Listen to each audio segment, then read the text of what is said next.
Baby हो गया, अल्हम्दुलिल्लाह फारिग हो गए। अब नेक्स्ट टेंशन शुरू है कि भाई स्कूल सिलेक्शन करना है। वाइफ कहेंगी हस्बैंड चलें स्कूल हंट, और कहीं कहीं कहेंगे हस्बैंड चलें स्कूल हंट। उन स्कूल्स को शॉर्टलिस्ट करना है या उन स्कूल्स को अपनी विश लिस्ट पे लेकर आना है जो स्कूल्स आपकी अपनी आइडियोलॉजी से मैच करते हैं। देखें, एज ह्यूमंस हम सबकी अपनी एक राय है, बच्चे को किसी well known academically strong school में भेजें। अच्छा हिजाब वाला स्कूल है। व्हाट के साथ साथ जो आपका वाई है ना, वो क्लियर होना जरूरी है। बच्चे तो they are born free as parents. आपका क्या बजट है? हम अपनी बहुत सारी महरूमियों का बोझ अपनी औलाद पर रखते हैं। रहते यहाँ हैं और स्कूल हमें वो वाला पसंद आ रहा है। कराची शहर में मशरूम ग्रोथ है स्कूल्स की। बच्चा आधा तीतर और आधा बटेर बन के रह जाता है।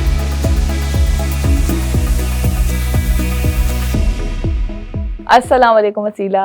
वालेकुम अस्सलाम यमुना, कैसी असीला, हैं आज आप? मैंने बिल्कुल ठीक हूँ, लेकिन बड़ी कोई इंपॉर्टेंट एक सवाल मुझसे पूछना जो बड़े दिन से मेरे जहन में आ रहा था। मैंने बस आप ही के लिए वो सेव किया हुआ था कि आप आएंगी तो आपसे ये सवाल पूछूंगी। चलें आप सवाल पूछें, कोशिश करती हूँ अच्छा सा जवाब मिले। सवाल ये है कि असीला, हम अपने बच्चों की जिंदगियों को लेके वो कौन से 3 बताएं इंपॉर्टेंट चीजें जिसको लेके हम हर वक्त स्ट्रेस्ड रहते हैं। आप 3 बड़े डिसीजंस की बात कर रही हैं? बिल्कुल बिल्कुल। अच्छा जी, तो मेरे ख्याल में अपनी औलाद के लिए जो 3 बड़े डिसीजंस में जो सबसे पहला डिसीजन होता है वो होता है कि नाम क्या रखूं। हाँ, और किसकी मर्जी का नाम।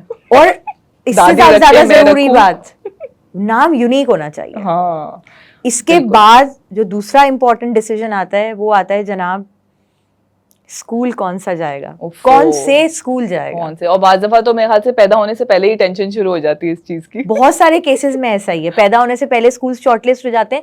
स्कूल्स को भी तो बताना पड़ता है हाँ। कि भाई हम माँ बाप बनने वाले हैं और अब जो आने वाला मेहमान है वो आपका भी मेहमान होने वाला है। असीला, ये बताएं कि नाम तो डिसाइड अभी हुआ नहीं बच्चे का, तो स्कूल में लिखवाते क्या है जाके? Baby of, baby boy of, baby girl of. Baby of लिखवाते हैं। वो जेंडर भी उस वक्त जो है वो नहीं डिसाइडेड होता।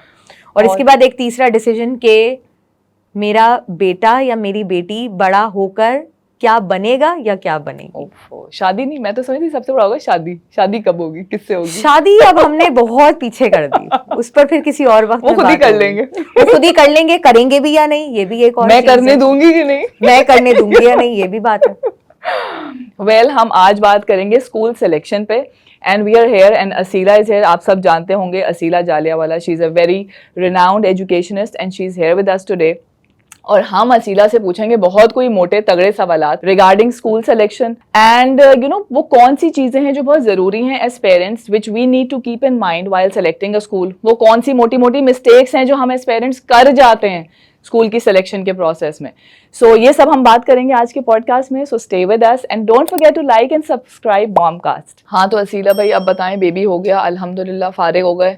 अब नेक्स्ट टेंशन शुरू है कि भाई स्कूल सिलेक्शन करना है। हस्बैंड चलें, लेट्स गो स्कूल हंट। क्या करें? हाँ जी, वाइफ कहेंगी हस्बैंड चलें स्कूल हंट, और कहीं कहीं कहेंगे हस्बैंड वाइफ चलें मतलब वो प्री रिक्विजिट बताएं असीला जो as parents we need to look into. अच्छा, कि हम ना सबसे पहले जो प्री रिक्विजिट्स है ना वो आप स्कूल शॉर्टलिस्ट करने के लिए जो है वो समझने की ज़रूरत है कि जिस वक्त हम बच्चों के स्कूल की सिलेक्शन के लिए जा रहे होते हैं, सबसे पहले आपको कुछ स्कूल्स शॉर्टलिस्ट करने पड़ते हैं, ठीक है। और फिर उन शॉर्ट लिस्टेड स्कूल्स में हम फिर एक सॉर्ट एनालिसिस करते हैं और फिर इसके बाद फाइनली एक स्कूल का सिलेक्शन होता है। जिस वक्त हम स्कूल्स को शॉर्टलिस्ट करते हैं उसके अगर हम 4 एरियाज को आइडेंटिफाई कर लेते हैं और उन 4 एरियाज पे काम कर लेते हैं, आपका डिसीजन बहुत हद तक आसान हो जाता है।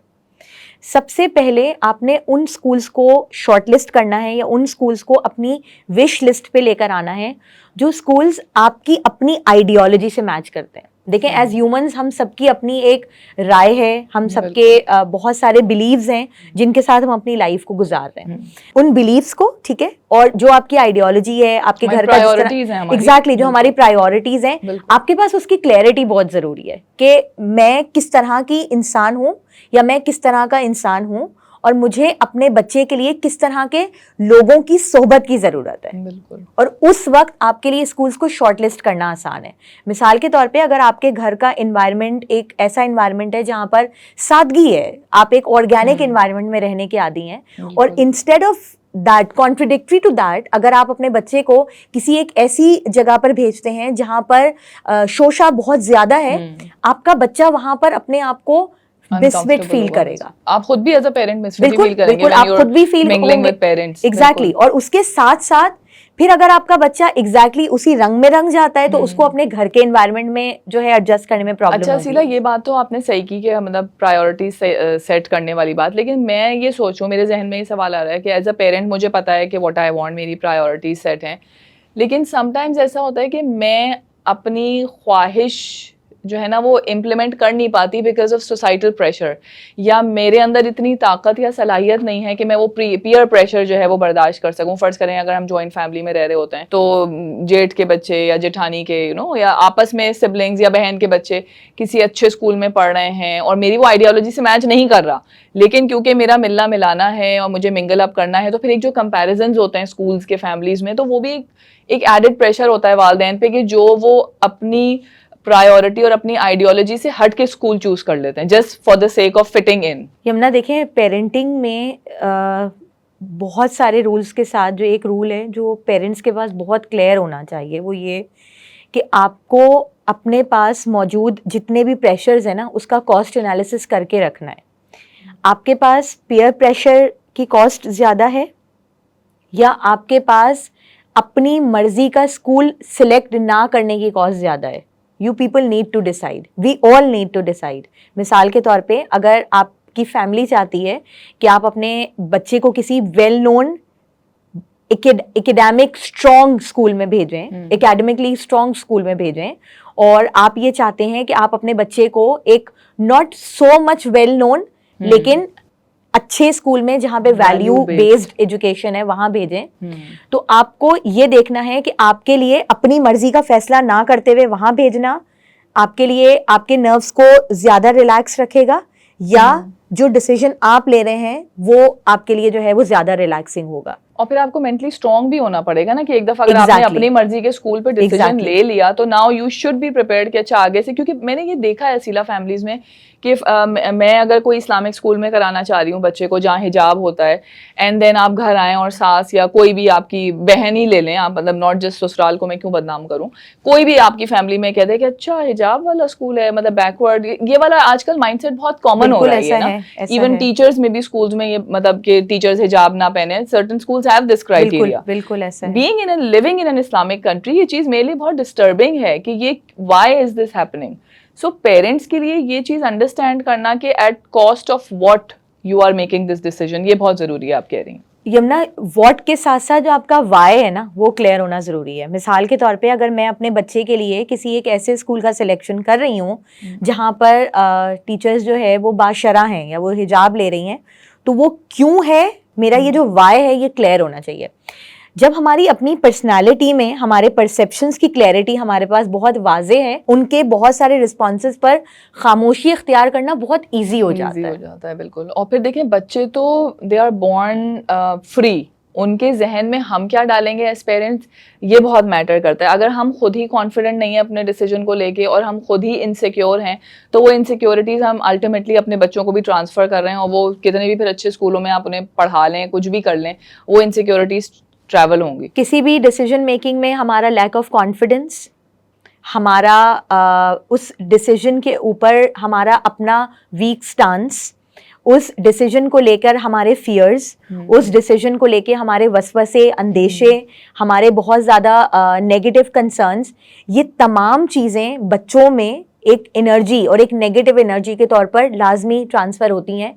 और इसके अलावा जो सबसे बेसिक जो डिस्ट्रैक्शन होता है वो क्या होता है, आपका बच्चा उस जगह चला तो जाता है लेकिन आप कभी भी उस स्कूल को, उस इंस्टीट्यूट को, उस जगह को उस नज़र से देख नहीं पाते, और क्योंकि आप उस नज़र से देख नहीं पाते एग्जैक्टली, तो फिर आप उसको ओन नहीं कर पाते और आप उस पार लेवल ऑफ सेटिस्फैक्शन तक ही नहीं पहुंच पाते जहां पर आपको ये एहसास हो कि you have made a good decision for your child. अच्छा सीला, अभी मुझे आपकी बात से एक और चीज़ याद आई कि जब पेरेंट्स अभी स्कूल जो सेलेक्ट कर रहे होते हैं उसमें एट टाइम्स थोड़ा क्लास डिफरेंस भी हो जाता है कि हम इस चीज़ को मानने से हम थोड़ा कतराते हैं, लेकिन देयर आर क्लासेस।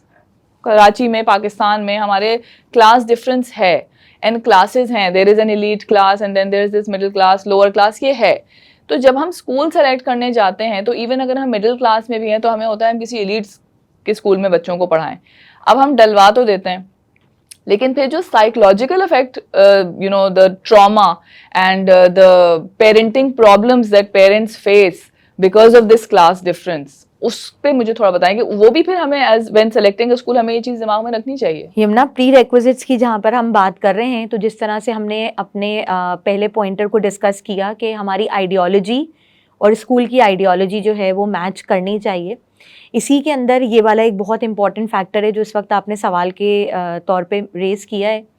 ये बहुत ज़रूरी है कि आपके घर का माहौल और स्कूल का माहौल दोनों अलाइन करते हो। आप जिस स्कूल को सिलेक्ट कर रहे हैं वहाँ पर किस सोशियो बैकग्राउंड से बच्चे और फैमिलीज आती हैं, और क्या आप भी उसी तरह की एक फैमिली हैं, ये चीज़ देखना बहुत ज़्यादा ज़रूरी है।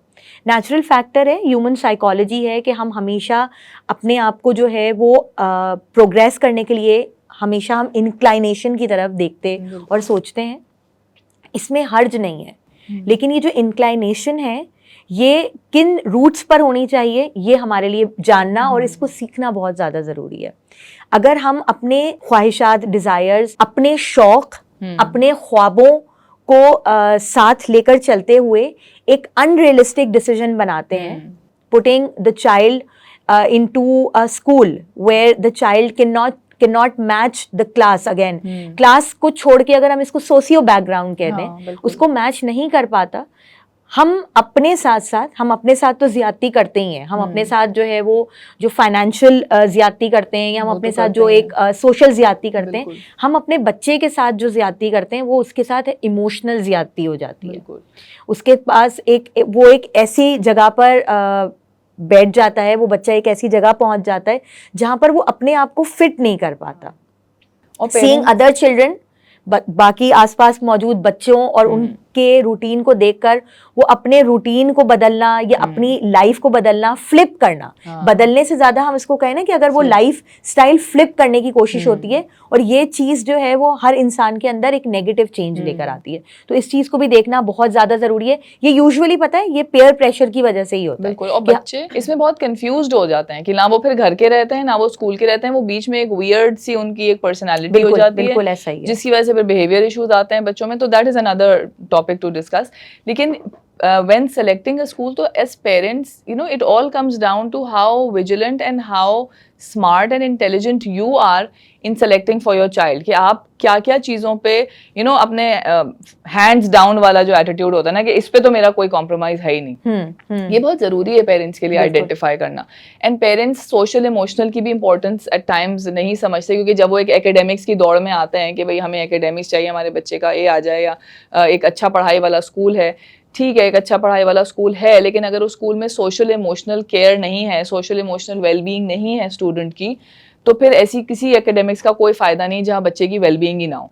सो ये बहुत ज़रूरी है व्हेन सेलेक्टिंग अ स्कूल कि वहाँ बच्चों को किस तरह ट्रीट किया जा रहा है उस बिल्कुल बिल्कुल बच्चों का उस माहौल में एडजस्ट होना, और वहाँ पर मौजूद जितने भी अडल्ट्स हैं उनका बच्चों को कैसे ट्रीट करने का अंदाज है, इस चीज़ को देखना, समझना, जानना, और इस चीज़ में स्कूल के साथ कनेक्टेड रहना बहुत ज़्यादा ज़रूरी है। ये बहुत ज़्यादा ज़रूरी है।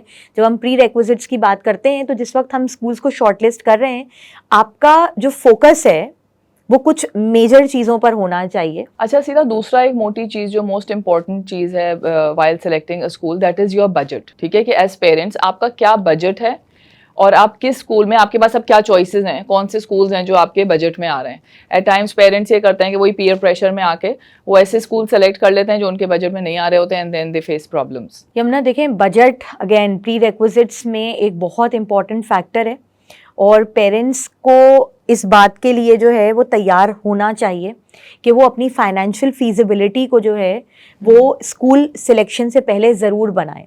फाइनेंशियल फीजिबिलिटी बनाने का जो एक बहुत इजी टिप है ना, वो क्या है, आप अपनी आज की इनकम के हिसाब से स्कूल सिलेक्ट नहीं करेंगे, आप अपनी आज की फैमिली स्ट्रेंथ के हिसाब से स्कूल का सिलेक्शन नहीं करेंगे, आप अगले 5 सालों के हिसाब से ये देखेंगे कि for example if you are a young couple with 1 child right now, you are not going to remain a parent of 1 child only, and like you know like down the lane 5 years बाद में जब if you are a family of 4 for instance, or if you are a family of 5 for instance, उस वक्त जो है वो आप अपने सब बच्चों के लिए एक ऐसे स्टैंडर्ड सेट पर आते हैं, एक आपने एक इस तरह का एक स्टैंडर्ड बनाया है कि आपने जो है वो इस तरह से आपने स्कूल का सिलेक्शन किया कि वो स्कूल्स जो है ना वो आपके बजट में उस वक्त भी आ जाए। मसला ये कि अभी जो क्राइटेरिया चल रहा है, जो मुल्क के हालात चल रहे हैं, उसमें तो अभी हमें कुछ पता ही नहीं कि किस स्पेस पे महंगाई होगी, क्या होगी। बट मतलब ये बीइंग प्रोएक्टिव है ना, कि आप प्रोएक्टिव हों और आप पहले से असेस कर लें कि भाई आगे कितनी महंगाई आने वाली है और आगे एक्सपेक्टेड क्या रेशियो होगा, क्योंकि every day is bringing in something new. Expected inflation rate के साथ साथ हमें इस चीज को भी जहन में रखना है that our both eyes should be equal. हम इस वक्त हमारी जो इनकम है उसका रेज और स्कूल में फीसेस का रेज और महंगाई का रेज, इन तीनों चीज़ों को साथ लेकर चलना है। और हमारी कोशिश ये होनी चाहिए कि हम वहाँ पर जाएं जहाँ पर, देखें स्कूल की जो फीस है ना ये आपका ओनली एक्सपेंस नहीं है। रियलिस्टिक एक्सपेक्टेशंस अपने आप से भी, एग्जैक्टली रियलिस्टिक एक्सपेक्टेशंस रखनी है। और स्कूल की fees is not the only expense you are having. आपके पास उसके साथ जो है उससे जो नथी बहुत सारे मजीद अखराजात हैं, आपको उनको भी कैलकुलेट करके रखना है। ये कैलकुलेशन भी बजट में बहुत ज्यादा जरूरी है। स्कूल का सिलेक्शन करते वक्त बजट में हिडन, अनहिडन, टेंजिबल एंड अनटेंजिबल सारे एक्सपेंसेस को नोट डाउन करें। नहीं समझ आ रही लोगों को टेंजिबल अनटेंजिबल। अच्छा, आपने वो भी एक्सपेंसेस देखने जो इस वक्त आपको नजर आ रहे हैं। बिल्कुल। वो एक्सपेंसेस जो पॉसिबली हो सकते हैं, मुमकिनात जो हैं, मुमकिना जितने भी अखराजात हैं उनको भी आपने सामने रखना है। वो एक्सपेंसेस जो वक्ती हैं, वो एक्सपेंसेस जो दायमी है यानी परमानेंट है, वो एक्सपेंसेस जो रोजाना की बेसिस पर हैं, और वो एक्सपेंसेस जो ओकेजनली आते हैं, मुख्तलिफ मौक़ों पर आते हैं मगर वो एग्जिस्ट करते हैं। हाँ। इन सब चीज़ों का रन डाउन बनाना बहुत ज़्यादा ज़रूरी है। तो ये पेरेंट्स को समझना बहुत ज़रूरी है कि पहले से थोड़ा प्लान जो है ना वो करें। While selecting a school it's better that you plan ahead. आप ये चीज दिमाग में रखें कि अगर मेरे 2-3 बच्चे, जितना भी आपका इरादा है, बाकी तो अल्लाह की मर्जी, बिल्कुल बाकी, लेकिन ये you have to keep in mind कि भाई ये एक्सपेक्टेड खर्चे आ सकते हैं और ये ओनली खर्चाज नहीं है। ऑल्सो आपको ये भी देखना है कि आपके कमाने वाले कौन है। If both the parents are working तो ये भी मैटर करता है कि that would expand your budget. अगर सिर्फ वालिद ही कमा रहे हैं या सिर्फ वालदा ही कमा रही हैं, सिंगल पेरेंटिंग है, तो फिर उसमें भी हमें उस हिसाब से करना है। और असीला ये मुझे बताएं थोड़ा, ये भी हमारे साथ मसला है, एज पेरेंट्स का मसला है, बच्चों के साथ कोई मसला नहीं है, हमारे ही सोच का प्रॉब्लम है ये कि हमें ब्रांडेड ही स्कूल में डालना है अपने बच्चे को। एट टाइम्स हम ये चीज़ ओवरलुक कर जाते हैं कि जो हमारे गली में पिछली गली में जो स्कूल है हमारा, वो कहने को तो ब्रांडेड नहीं है लेकिन उस वैल्यूज़ में वो शानदार है, टीचर्स उसकी ज़बरदस्त हैं, स्टूडेंट वेलबींग भी है, प्रिंसिपल बहुत अच्छी है, लेकिन क्योंकि वो ब्रांडेड नहीं है तो नहीं भाई मैं तो नहीं भेजूंगी। And at times branded schools में वो चीज़ें आपको नहीं मिल रही होती जो एक आइडियल स्कूल में होनी चाहिए, येट हम उसको वहाँ भेजने पे राजी हो जाते हैं और फिर हम नाखुश हो जाते हैं स्कूल से। तो ये भी एक हमारा माइंडसेट चेंज करने की बहुत ज़रूरत है। ना हमारे जो बीइंग पेरेंट्स जो एक बहुत बड़ा अलमिया है, वो ये भी है बहुत सारे चीज़ों में। एक जहाँ हमारी एक कमज़ोरी है वो ये भी है कि हम अपनी औलाद के मामले में जो तवक्कुआत हैं, जो एक्सपेक्टेशंस हैं ना, वो हमारी रियलिस्टिक नहीं है। हम अपनी बहुत सारी महरूमियों का बोझ अपनी औलाद पर रखते हैं। बिल्कुल। हम अपनी बहुत सारी ख्वाहिशात का बोझ अपनी औलाद पर रखते हैं, और यही रीज़न है कि अपनी औलाद के लिए, देखें, बेहतर से बेहतर की ख्वाहिश ये हर वालिदैन का शायद जो है वो एक फितरी हक़ है। बिल्कुल। अपनी औलाद के लिए अच्छा सोचना ये उसका हक़ है, उसके लिए कोशिश करना ये उसका हक़ है, और ये होना भी चाहिए। लेकिन हालात, माहौल, वाक़यात और आपकी अपनी ज़िंदगी में मौजूद जितने भी जो आपकी लाइफ के जो रूटीन है उसको जहन में रखते हुए एक्सपेक्टेशंस बनानी है। ये कहीं नहीं ज़रूरी कि अगर आप एक सो कॉल्ड बहुत ज़्यादा प्रोमिनेंट और फेमस स्कूल में जाकर you get what you thought that you are going to get, ये ज़रूरी नहीं है। और ये भी ज़रूरी नहीं है कि अगर आपके आसपास मौजूद किसी और फैमिली के किसी बच्चे ने वहाँ से जो रिसीव किया है वो एग्जैक्टली आपका बच्चा रिसीव कर ले। तो अगेन उसके लिए जो हम जिन पर पीछे बात करते हुए आए हैं कि आपकी जो स्कूल के साथ आपकी जो मेंटल अलाइनमेंट है ना, वो बहुत ज़्यादा ज़रूरी है। और इसके बाद इस चीज़ से फ़र्क नहीं पड़ना चाहिए कि वो स्कूल किस जगह सिचुएटेड है, वो कितने एरिया पे सिचुएटेड है, या वहाँ पर अपेरेंटली बहुत सारी सहूलियात मयसर ना होने पर जो है वो आपको बहुत ज़्यादा फ़र्क नहीं पड़ना चाहिए। अच्छा शीला, आपकी इसी बात से मुझे ये चीज़ थोड़ी सी आई वुड लाइक टू से टू द पेरेंट्स, वो ये है कि एट टाइम्स पेरेंट्स स्कूल से बहुत ज़्यादा एक्सपेक्ट कर रहे होते हैं, स्पेशली विद ब्रांडेड स्कूल्स। अगर हम बात करें कि पेरेंट्स का ये थोड़ा होता है कि अगर हम इतनी हेफ्टी अमाउंट्स दे रहे हैं तो फिर अगर ये बच्चा 3-4 घंटे के लिए अगर इस स्कूल में जा रहा है तो वो सब कुछ सीख कर आ जाएगा वहाँ से और वो सब स्कूल की जिम्मेदारी हो जाएगी। Where as parents and school need to work as a team. Wellbeing बच्चे की तभी है ना, सिर्फ स्कूल की जिम्मेदारी थोड़ी है, स्कूल कर ही नहीं सकता, जिम्मेदारी तो छोड़ दें, ना अकेले पेरेंट कर सकता है ना स्कूल कर सकता है, ये पूरा एक इन्वायरमेंट होता है। इवन घर में भी एक सिंगल माँ नहीं तरबियत कर सकती, पूरा नानी दादी फूफी जो हमारा एक फैमिली सिस्टम है, it takes a village to raise a child जो बात कहते हैं। तो वही चीज़ एक थोड़ी सी पेरेंट्स को भी ये चीज़ कीपिंग इन माइंड कि एक स्कूल से रिलेशन की जो आप बात कर रही थी ना, कि वो स्कूल के साथ कम्युनिकेशन और रिलेशनशिप बहुत स्ट्रांग होनी चाहिए कि वो एज अ टीम काम करें बच्चे की डेवलपमेंट के ऊपर। देखिए बहुत अगर हम क्रिटिकल पॉइंट ऑफ व्यू से बात करें तो अगर कोई स्कूल ये क्लेम कर रहा है ना कि हम बच्चे को सब कुछ करवा देंगे, ऐसा प्रैक्टिकली पॉसिबल नहीं है। बिल्कुल छोटे छोटे चंक्स में थोड़ी थोड़ी सी चीज़ें, कुछ चीज़ें और कुछ चीज़ों का कुछ हिस्सा तो ज़रूर मिल सकता है, बिल्कुल, जिसमें बच्चा आपका, वो हम कहते हैं ना कि jack of all master of none, वो वाली बात हो सकती है। लेकिन उसकी कॉस्ट क्या है यमुना? कॉस्ट ये है कि ये स्कूल्स यूजुअली हाई बजटेड हैं। इस वक्त पाकिस्तान में और स्पेशली अगर हम कराची की आवाम की बात करें, हम इस वक्त जिस तरह के फाइनेंशियल बर्डन के नीचे दबे हुए हैं, वहाँ पर स्कूल्स की इस फाइनेंस को मैच करना हमारे लिए यूजुअली नेक्स्ट टू इम्पॉसिबल है। समहाउ पेरेंट्स जो है वो किसी भी तरह कोशिश करके अपना बच्चा वहाँ पर भेज ज़रूर देते हैं, बट उसके कॉन्सिक्वेंसेस अलग होते हैं, वो ऑब्वियसली वो एक बहुत डिफरेंट डिबेट हो जाती है। इसके लिए एक बहुत प्रैक्टिकल सा सोल्यूशन समझ में जो आता है ना यमुना, वो क्या समझ में आता है? वो ये समझ में आता है कि आप अपने आसपास देखें। ये प्री रेक्विजिट में से एक जो इम्पोर्टेंट प्री रेक्विजिट ये भी है कि जो स्कूल है ना वो आपकी रिहाइश के करीब तर होना चाहिए। करीब तरीन ना सही, लेकिन करीब तर ज़रूर होना चाहिए। हम यूजुअली ये देखते हैं कि पेरेंट्स जो है वो रहते शहर के एक साइड हैं और वो अक्सर यूजुअली स्कूल्स का जो सिलेक्शन है वो शहर के दूसरे साइड करते हैं। ये जो सफ़र है इसमें बच्चा सफ़र कर लेता है, ये बच्चा सफ़र करता है। बहुत प्यारी बात कही कि असीला ने मेरे दिल की बात ले ली। और बस मैं इस तीसरे पॉइंट पर ही आ रही थी कि ये जो लोकेशन और जो कम्यूटिंग का जो इशू है, जो डिस्टेंस का इशू है कि हम रहते यहाँ हैं और स्कूल हमें वो वाला पसंद आ रहा है, ये एक बहुत बड़ा फैक्टर है विच पेरेंट्स नीड टू रियलाइज। ये आपको ज़रूर कंसिडर करना चाहिए जब आप एक स्कूल सेलेक्ट कर रहे हैं। स्कूल सिलेक्शन में कम्यूटिंग, डिस्टेंस और अमाउंट ऑफ डिस्टेंस और उसमें जो टाइम इस्तेमाल होगा, उस टाइम में आपके क्या क्या चीज़ों की कॉस्ट लग रही है।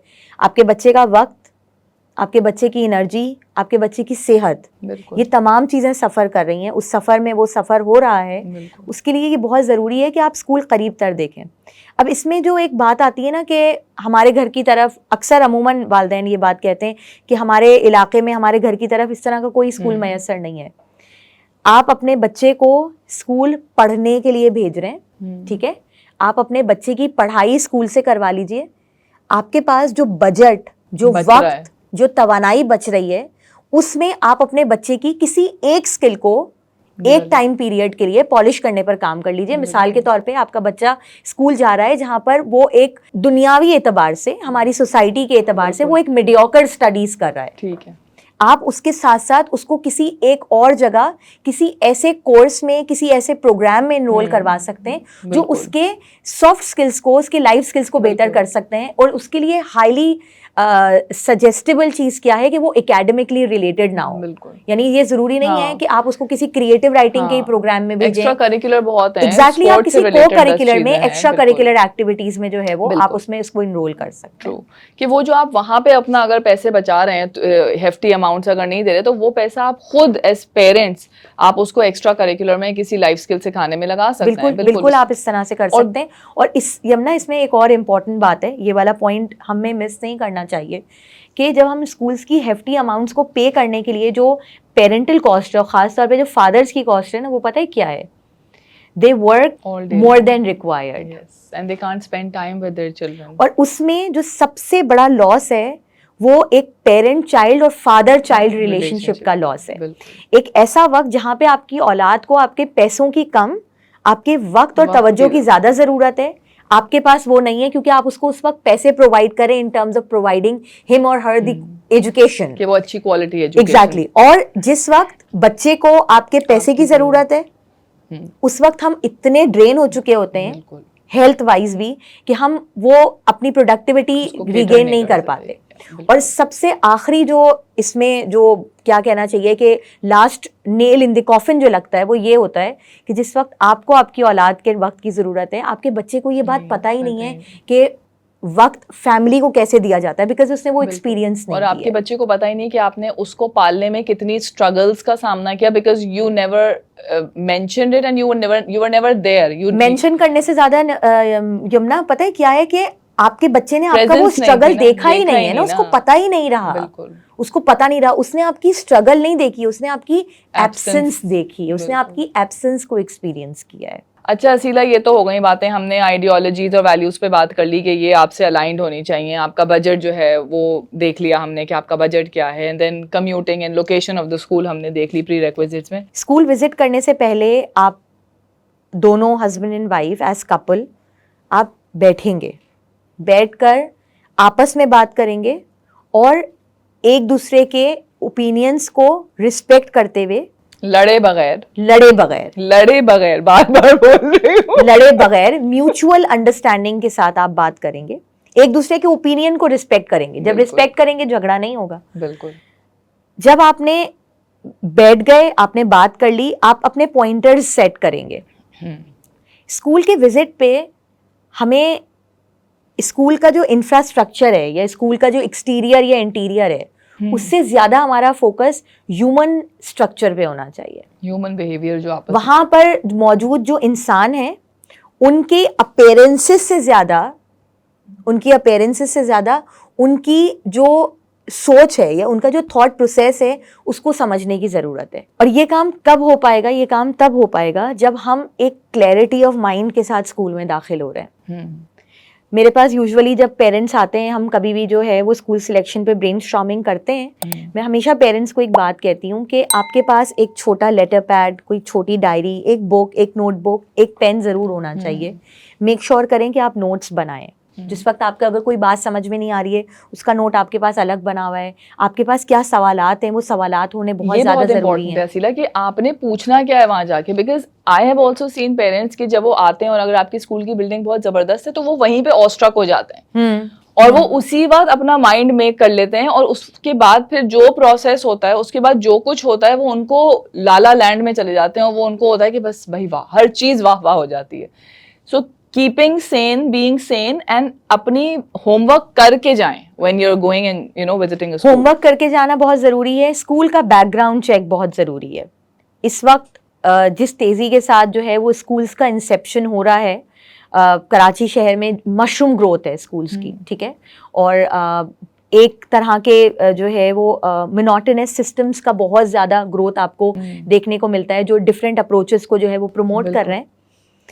आपके लिए ये जानना बहुत ज़रूरी है कि स्कूल का इंसेप्शन किस बेसिस पे हुआ है और किसने किया है। ये बहुत ज़्यादा ज़रूरी है। ये जो शख्सियत, किसी भी बिल्डिंग के पीछे मौजूद जो शख्सियत है ना, उसको समझना बहुत ज़रूरी है और उस शख्सियत की आइडियोलॉजी का भी आपके साथ अलाइन होना ज़रूरी है। जो स्पोक पर्सन बैठा है, अगर प्रिंसिपल बैठा है या फाउंडर बैठी हुई है, तो ये जानना बहुत ज़रूरी है कि ये बंदा या बंदी कहाँ से आया या आई है, ठीक है ना। और उसके लिए ये ज़रूरी नहीं है कि वो फॉरेन रिटर्न है या वो कहीं से पढ़ के आया है या वो कहीं से पढ़ के आई है। ये देखना सबसे ज़्यादा ज़रूरी है कि ह्यूमैनिटी ग्राउंड पे वो बंदा या वो बंदी जो है ना, वो चीज़ों को किस हद तक समझते हैं और वो कहाँ स्टैंड करते हैं। वो आप देखें, स्कूलिंग का जो फर्स्ट रूल है ना, वो इंसान को इंसान की तरह एक्सेप्ट करना ज़रूरी है। आपके बच्चे की ओनरशिप वहाँ पर ज़रूरी है। वो ओनरशिप अगर ह्यूमैनिटी ग्राउंड पर हो रही है तो उसका मतलब है कि आपका बच्चा बहुत हद तक सेफ हैंड्स में गया है। वो अभी हम बात कर रहे थे ना थोड़ी देर पहले सीधा, जब व्हेन वी वर टॉकिंग, कि हम लोग बच्चों को एज अ प्रोडक्ट शायद ट्रीट करने लगे हैं एट टाइम्स। हम इतने, इवन पेरेंट्स भी, मैं स्कूल की बात नहीं करी, मैं पेरेंट्स की भी बात कर रही हूँ, कि हम अपनी एक्सपेक्टेशंस, अभी आपसे बड़े मजे का डिस्कशन हो रहा था कि जब बच्चा प्री स्कूल में होता है तो हमारी कोई और एक्सपेक्टेशन होती है, जब वो प्राइमरी में आता है तो हम उससे कुछ और एक्सपेक्ट करते हैं, जब वो सेकेंडरी में आता है तो ये वाली बात I would want you to elaborate, because ये बड़ा एक अच्छा पॉइंट था। यमुना देखें, हमारी जो पेरेंटल एक्सपेक्टेशंस है ना इस वक्त बच्चों से, वो बहुत ज़्यादा कंफ्यूज्ड हैं, बहुत ज़्यादा शेकी हैं। जैसे मिसाल के तौर पे जो मेरी अपनी ऑब्जर्वेशन है, आपका बच्चा जब 2-2.5 साल की उम्र में अगर स्कूल जा रहा है और वो 6-7 साल तक, 5-5.5 साल तक की उम्र तक अगर वो प्री स्कूल में है ना, तो उस वक्त पेरेंट्स की जो बच्चे से या बच्चे के स्कूल से जो तवक्कुआत होती है ना, वो क्या होती हैं? वो कहते हैं कि क्या ये एक्टिविटीज़ में पार्ट लेता है, क्या ये कॉन्फिडेंट है, क्या ये बातें करती है, क्या ये पोम्स में रिस्पॉन्ड करती है, कैसा चल रहा है, कैसा चल रहा है। ये तो बड़ा कॉमन सवाल है ना कि कैसा चल रहा है, कैसा चल रहा है। अच्छा, उस वक्त प्री रेक्विजिट्स होने क्या चाहिए या रिक्वायरमेंट्स होनी क्या चाहिए? वो ऑब्वियसली बच्चे की सोशल इमोशनल ग्रोथ होनी चाहिए, ठीक है। अब प्राइमरी लेवल पर आकर आप चाहते हैं कि आपका बच्चा आउटस्पोकन हो, कॉन्फिडेंट हो, फ्लुएंट हो, उसके अंदर लीडरशिप स्किल्स हो, वो दुनिया फतह कर ले। अच्छा, मजे की बात ये, यही बच्चा जब सेकेंडरी के लेवल पे जाता है तो आप चाहते हैं कि अब वो सब छोड़ छाड़ वो पढ़े, वो सिर्फ और सिर्फ पढ़े, और वो उसकी क्रिएटिविटी, हमने ये डिसाइड कर लिया है कि क्रिएटिविटी का जो लेवल है वो सिर्फ जो है वो 5-6 साल से लेकर 10-11 साल तक है।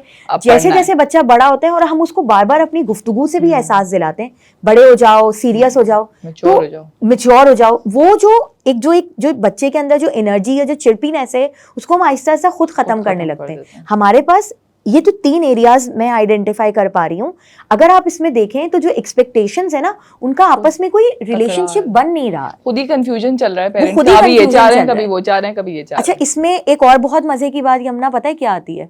आपने किसी अपने फैमिली मेंबर में से या अपने फ्रेंड सर्कल में से किसी के बच्चे को कोई चीज करते देख ली और अचानक आपके दिल में एक बड़ा प्यारा सा वर्ड है हुक उठती है, हाय मेरे बच्चे को तो ये भी नहीं आता, ये तो इसको तो नहीं आता, और अब आप जो है ना वो उस पर लग जाते हैं कि बस उसमें किसी तरीके से बाय हुक और बाय क्रूक उसके अंदर वो डेवलप हो जाए। यहाँ पर हम जो एक बहुत इंपॉर्टेंट बात भूल जाते हैं ना यमुना, बच्चा फितरत पर पैदा हुआ हुआ है, हम उसकी फितरत के अगेंस्ट जाके उसके साथ काम करते हैं, और बच्चा अनफॉर्चुनेटली बहुत सारे केसेस में ना आधा तीतर और आधा बटेर बन के रह जाता है। और यही एज पेरेंट्स असीला कि हमें स्कूल में जब हम सेलेक्ट कर रहे हैं तो हमें यही जज करना है स्कूल में कि क्या स्कूल ये चीज़ बच्चे की अंडरस्टैंड कर रहा है या नहीं।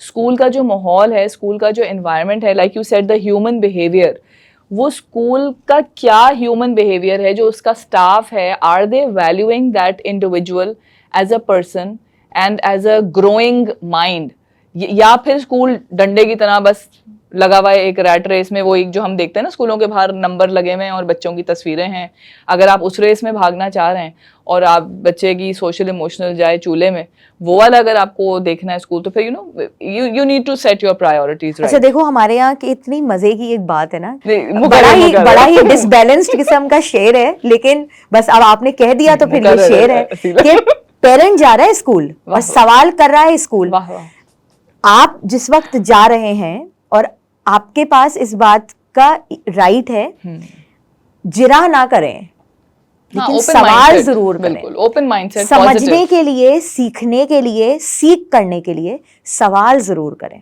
आपके पास सवाल रेडी होने चाहिए। अगेन मैं दोबारा ये बात रिपीट कर रही हूँ, जिरा ना करें। पेरेंट स्कूल को ना अपना ओपोनेंट ना बनाएं, स्कूल के साथ मिलकर काम करें। ये जो नीड्स की आपने बात की है, देखो कुछ जनरलाइज नीड्स हैं जो यूजुअली आपको एक ग्रुप ऑफ स्टूडेंट्स की पूरी करनी है, कुछ इंडिविजुअल नीड्स हैं। इंडिविजुअल नीड्स के लिए आपका स्कूल के साथ एक लॉन्ग टर्म रिलेशनशिप बनना बहुत ज़रूरी है।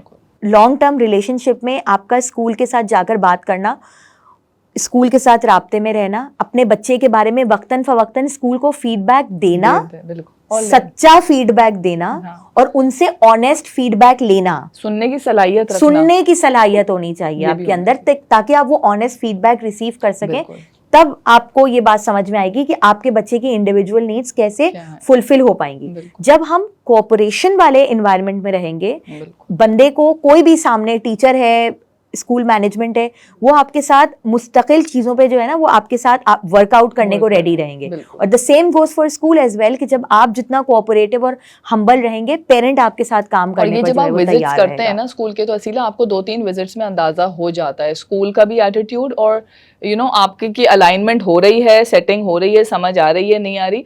If you are a smart parent and if you have done your homework, अगर आप अपना होमवर्क करके गए हैं तो 2-3 विजिट्स में अगर आप जा रहे हैं किसी भी फॉर्म लेने, सबमिट करने, कोई भी प्रोस्पेक्टस लेने, कुछ भी लेने, तो आपको अंदाजा हो जाता है कि is this the kind of school I want my child to go in, तो वो आपको आइडिया हो जाता है। उसके लिए आपकी आँखों का और आपके कानों का खुला रहना, आपके सेंसेस का बहुत ज़्यादा अटेंटिव होना बहुत ज़रूरी है।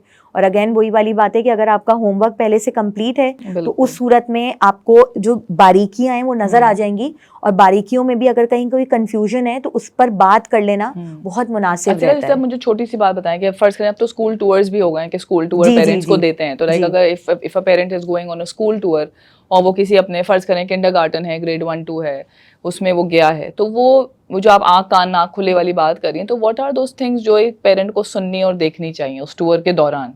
देखिए, बिल्डिंग से हटके एक चीज़ तो हमें जहन में ये रखनी है कि स्कूल टूर्स में और स्कूल के जो ओपन हाउसेज होते हैं ना, इनमें फ़र्क है। जो ओपन हाउसेज हैं बेसिकली ये एक स्ट्रक्चर्ड फॉर्म होती है to show you the school, और जो स्कूल टूर्स हैं उसमें ऑब्वियसली जो स्कूल स्टाफ है या जो regular activities which have been going on वो आप लाइव देख रहे होते हैं, और वो बिल्कुल ऑर्गेनिक होती है ना, नेचुरल होती हैं, अनफिल्टर्ड होती हैं। उस वक्त आपको class environment, class size, parent teacher teacher student relationship, आपको ये तमाम बेसिक चीज़ें जो है ना वो नज़र आती हैं।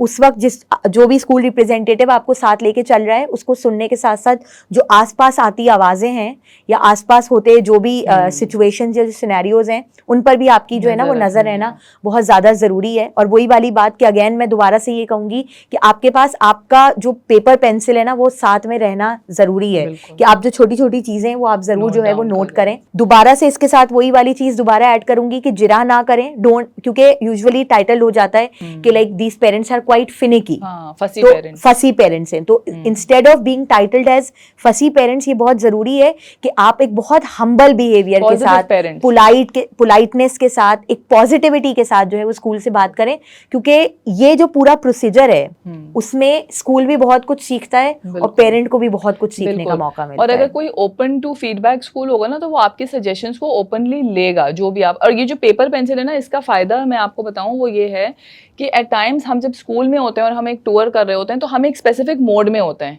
हम या तो ऑस्ट्रक होते हैं या हमारा जहन हम उसको गाइड को सुन रहे होते हैं, या हमारे सर पे 10 चीज़ें चल रही होती हैं कि अच्छा अभी मैं नीचे जाके फॉर्म लूँगी, ये लूँगी, भूल ना जाऊँ, तो हम बहुत सी चीज़ें ओवरलुक कर जाते हैं।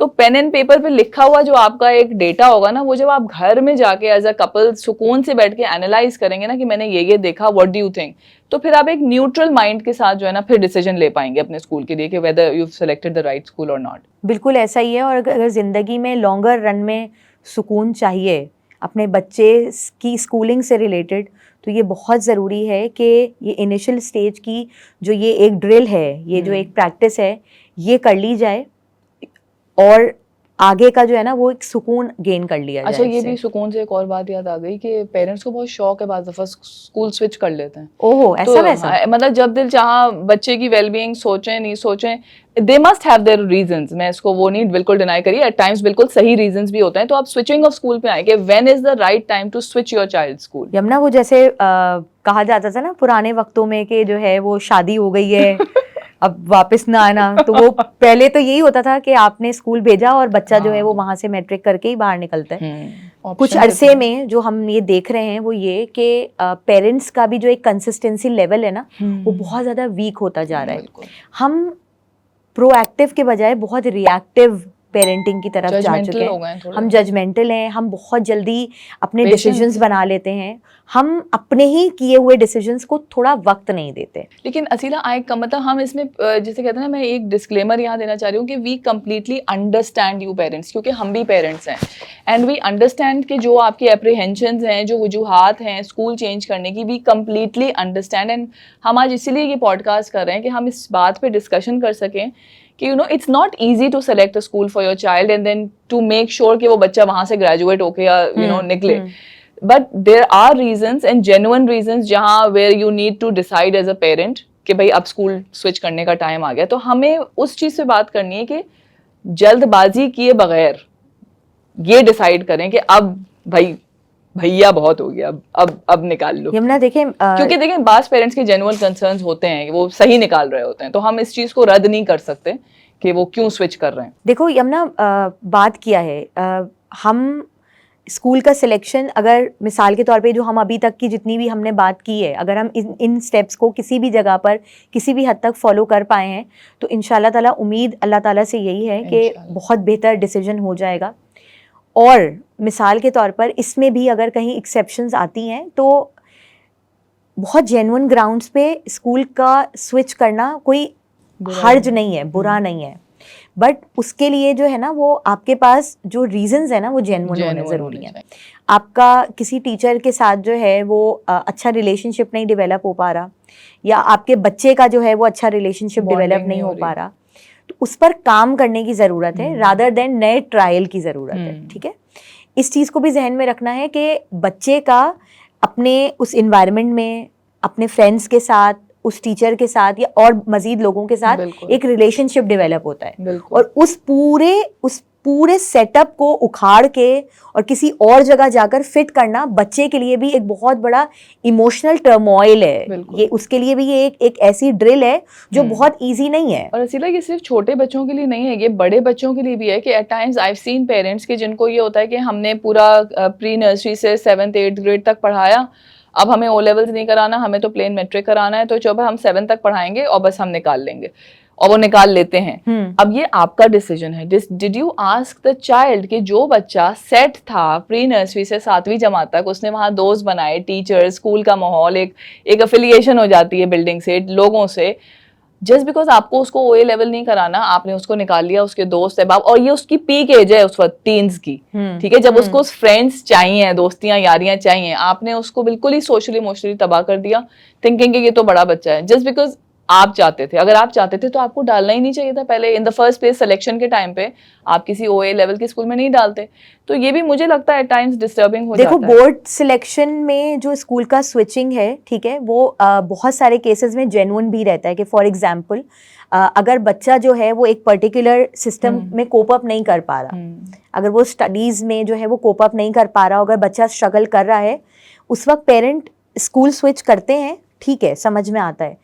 आपने जो बात कही ना वो बहुत अच्छी बात है कि बच्चे से बात करना बहुत कंसेंट जरूरी है ना, बच्चे का कंसेंट जरूरी है। जो भी डिसीजन है वो म्यूचुअल अग्रीमेंट के साथ जो है ना वो बहुत ज़्यादा ज़रूरी है। अब इसी तरह से अक्सर औकात जो है वो स्विचिंग इस तरह से होती है कि टीचर स्टूडेंट रेशो के आप जब आप स्कूल का बैकग्राउंड चेक करते हैं ना, जब आप स्कूल के बारे में जो इनफ इंफॉर्मेशन है, जो नेसेसरी इंफॉर्मेशन है, जब आप वो गेन करते हैं तब आपको ये पता होना चाहिए कि उनकी क्लासेस में जो स्टूडेंट टीचर का जो रेशो है ना वो एवरेज क्या है, मिनिमम टू मैक्सिमम क्या है, उसको इग्नोर ना करें। लेकिन ये तो हमें प्री रिक्विजिट में भी देखना चाहिए ना, इसको हम एक रीजन नहीं बना सकते स्विच करने का। एग्जैक्टली, प्री रिक्विजिट में देखकर अपने आप को जहनी तौर पे तैयार कर लें, अपने आप से भी ये सवाल कर लें कि क्या मैं इसके लिए राजी हूँ, क्या ये चीज मुझे आगे जाकर बॉदर तो नहीं करेगी कि मेरा बच्चा 50 बच्चों की क्लास में जो है वो बैठा हुआ 48वां या 47वां बच्चा है, और उसको जो है वो टीचर का जो है ना वो हार्डली 2 से 3 मिनट मिल पा रहा है और एक इंडिविजुअल अटेंशन नहीं मिल पा रही है, तो क्या मैं उसके लिए ओके रहूंगी या रहूंगा? अगर आप उसके लिए ओके हैं तो फिर इसके बाद ये नहीं होना चाहिए। लेकिन अगर आपने 3-4 साल बच्चे को पढ़ा दिया और इसके बाद आपने ये कहा कि जो है ना वो अब ये स्ट्रेंथ मुझे बॉदर कर रही है, तो मुझे लगता है कि ये अगेन एक बहुत अनरियलिस्टिक और अनजेन्युइन कंसर्न है बच्चे को पुल आउट करने का। बड़ा बच्चा तो फिर अपने इमोशंस को, अपनी फीलिंग्स को आर्टिकुलेट कर देगा, वो अपने एहसासात को हो सकता है अल्फाज में आपके सामने बयान भी कर दे कि उसको क्या चीज परेशान करेगी इस स्कूल से निकलने पर। लेकिन जो छोटा बच्चा है वो आपको वो उसके लिए इस चीज को बयान करना वो उससे कासिर रहेगा और ये चीज उसके लिए तकलीफ का बाइस बनेगी। अमूमन पेरेंट्स यमुना बहुत सारे केसेस में देखा गया है बहुत इम्पल्सिव डिसीजंस भी लेते हैं। हफ्ता 10 दिन 1 महीना स्कूल नहीं समझ में आ रहा, क्यों नहीं समझ में आ रहा, अच्छा उनके पास कोई कॉन्क्रीट रीजन भी नहीं होते हैं। थोड़ा सा खुद को भी वक्त दें, स्कूल को भी वक्त दें, अपने कंसर्न्स को डिस्कस करें। असीला, और ये जो आप बात कह रही है ना, ये प्री प्राइमरी के पेरेंट्स में ज्यादा होती है, थोड़ा रश कर जाते हैं डिसीजन मेकिंग में कि बच्चा it takes time for little children to settle. Separation anxiety होती है बच्चों को शुरू में जब वो स्कूल ज्वाइन करते हैं, स्पेशली अर्ली उसमें। मैं मजे की बात बताऊं, बच्चों से ज्यादा पेरेंट्स को एंजाइटी होती है। उसमें भी थोड़ी जल्दबाजी कर जाता है कि बच्चा सेटल नहीं हो रहा है, एंड हेस्टी डिसीजंस पे they switch schools at times. तो असल में बात समझने की यही है कि जो हम डिसीजन ले रहे हैं, क्या पहले हमने उस पर वर्क कर लिया है या नहीं। अगर कोई मसला था, क्या हमने स्कूल को अप्रोच किया, क्या हमने उसको सॉल्व करने की कोशिश की, या बस हमने खुद ही कंक्लूजन्स कर लिए और हमने एक हेस्टी डिसीजन कर लिया। होमवर्क बहुत जरूरी है, होमवर्क बहुत इन एनीथिंग होमवर्क बहुत जरूरी है। चलें असीला, हो गई बातें, थक गई मैं तो, सारी टॉक में ही थक गई मैं। मोटी मोटी बातें चलें रिपीट करते हैं सब, एक वो समराइज करते हैं अपने पॉडकास्ट को कि क्या सम अप करना चाह रहे हैं तो 3-4 मोटी मोटी चीजें, और चलें हम चलो रिपीट आफ्टर मी, यूं कर लेते हैं। मेरा तो है भी ऐसा ही ना, टीचर वाला। आंटी ठीक है। So the very first thing, keep your expectations realistic. Keep your expectations realistic. अपना होमवर्क स्कूल डिसाइड करने से पहले लाजमी कर लें। अपना होमवर्क स्कूल डिसाइड करने अच्छा, ये मेरी बात मान के रिपीट भी कर रही हैं। अपना होमवर्क स्कूल डिसाइड करने से पहले लाजमी कर लें। स्कूल को एडजस्ट होने में और आपको स्कूल में एडजस्ट होने के लिए वक्त दीजिए। स्कूल को एडजस्ट होने में और आपको स्कूल से विद एडजस्ट होने में टाइम लगेगा। Give it time. स्कूल का सिलेक्शन अपनी वैल्यूज और अपनी आइडियोलॉजी की बेसिस पर कीजिए। School selection should only be based on values and ideologies that match yours with the school. जज़ाकल्लाह असीला, बहुत बहुत शुक्रिया। ये बहुत इंपॉर्टेंट पॉइंट्स थे जो हमने आज डिस्कस किए, एंड बहुत सारे parents, I am sure, I hope आप लोगों को इससे फ़ायदा हुआ होगा इस पॉडकास्ट से, and I hope we are able to answer all the questions जो आपके जहन में आते हैं। जो स्कूल स्विच करना चाह रहा है या मे बी जो स्कूल की हंट पर है इस वक्त, I hope this podcast was helpful. अपना बहुत ख्याल रखिएगा। Don't forget to like and subscribe Momcast. Subscribe का बटन यहीं कहीं आसपास होगा, ज़रूर सब्सक्राइब करिएगा। अपनी स्टोरीज हमसे ज़रूर शेयर करिएगा, because we are always looking forward to it, and your comments. Take care. अल्लाह हाफिज।